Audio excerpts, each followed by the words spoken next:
Puluhan mahasiswa ini menggelar orasi sambil melempar telur busuk ke kantor perusahaan negara PLN Cabang Melabuh, Aceh Barat.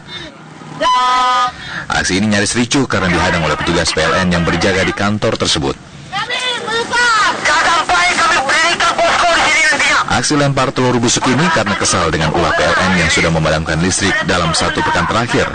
Hal ini membuat aktivitas warga lumpuh total. Aksi ini aksi protes terhadap PLN karena selama ini memadamkan listrik di Kota Melabuh dan sekitarnya.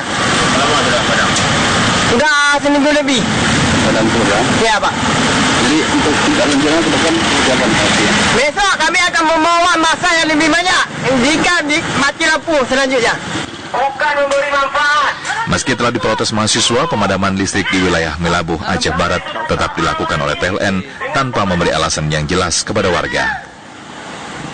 Dari Kabupaten Aceh Barat, Khaidir Azhar, TV One mengabarkan.